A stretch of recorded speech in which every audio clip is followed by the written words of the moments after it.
Hi, I'm Tinny from Mini Bull Design, and today I'm out here in the shop making stoves. That's basically what my life is basically making stoves. I work every day out here till, well, I used to work out here until from like 8 to 1. And I used to be sometimes 8 to 11, then I got to 8 to 12, and then I got to 8 to 1. Now sometimes this time of year it's 8 to 3. In fact, I was out here at midnight last night doing custom orders. But that's one thing I wanted to mention is I can see that the whole alcohol stove thing is beginning to shift. I'm doing more and more custom orders for people. For example, last night I was out here building a custom top for one of the old Voodoos that somebody had. They wanted a top like the new M1 on their Voodoo, which basically is the same size tubing. It's the smaller tubing. So I came out here last night and built an M1 top for one of the old Voodoos. The gentleman lives in another country, so he emailed me all the dimensions that I asked for, and I came out here and built it, and it'll go out in the mail Monday. So, hey Kenneth, it's on its way. I hope it fits. If it doesn't, just email me with the dimensions where it doesn't, and I'll redo it for you. No big deal. But I have a lot of equipment here, and the beauty of it is because I do have all the equipment on site, and I don't farm this stuff out, that if anybody has anything they want altered or wants a custom piece, I can build it right in-house fairly quickly. That's been a big part of my business, and it's becoming more and more of my business. So let's just kind of take a look at what I'm doing here this morning. I'm building M5s here this morning. I build a batch of them every now and then. So let's just kind of take a look at that. It's kind of neat. Now when I first get into this, I had a very small milling machine, this one over here. But I found out that when I get into the stoves that were more complicated, I needed to do things like mill a 7/16 groove at ½ inch deep, and that small mill over there couldn't even begin to do that. So I had to go and get a much bigger milling machine. This milling machine is not, as milling machines go, is not huge. It's kind of mid-size. But for a small operation like this, it's a fairly big mill. I would never need anything any bigger. And so what I'm going to do first on this, I'm going to mill a 7/16 by ½ inch groove, the whole length of this, in one pass. This is a special mixture of aluminum that's made for me. Well, it's made for anybody that does precision milling on small parts. And it turns very well, and the surface finish is fantastic. But on the other hand, it's like 3 times expensive as the cheap stuff. So, you know, you get what you pay for. So let's mill a groove in this. Now for jobs like this, I used to crank this by hand, but over time I discovered that that was just too much work. So this is all power feed now.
Now this lathe here is my main squeeze. This is where I do most of my lathe turning, custom work and stuff. A lot of small projects, very short, one-off things for different people. And it's where I usually make my M5s.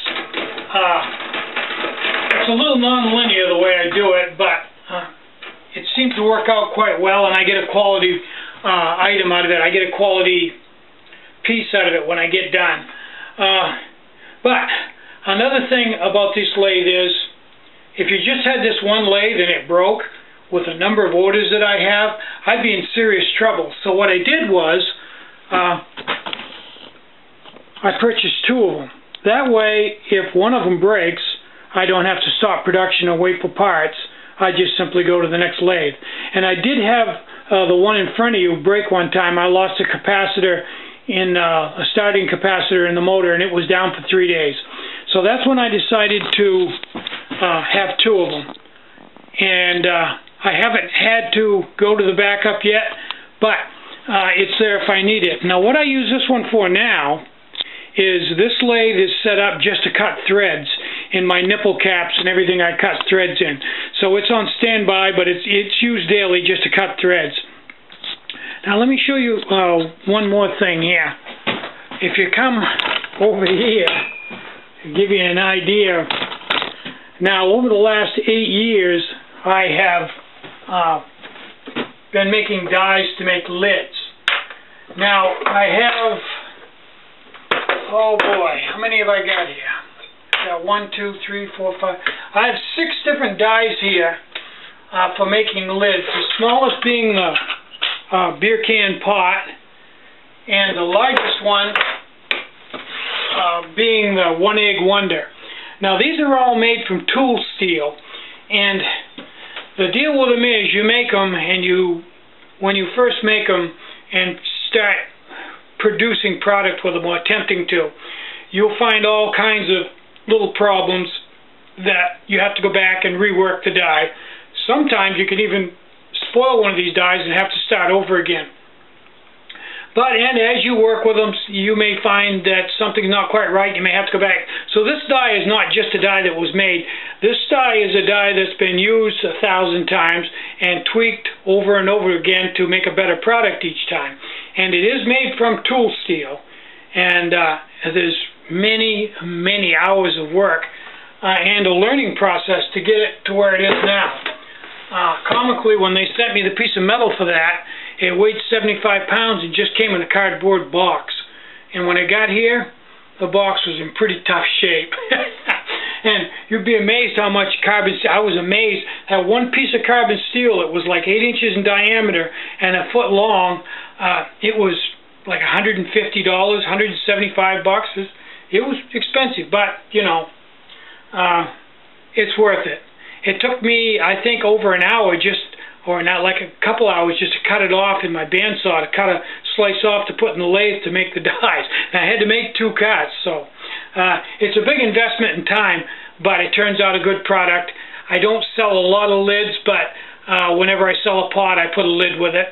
They're a moderate seller, but they're not big. But it is a unique item, and it turns out a really good product. Okay, there's 10 bases. I finished those up this morning. And the next step is to put them in the milling machine and mill out the 9 holes in them, and then go over to the other mill and drill in here and thread and install the nipples. Then I start building the tops.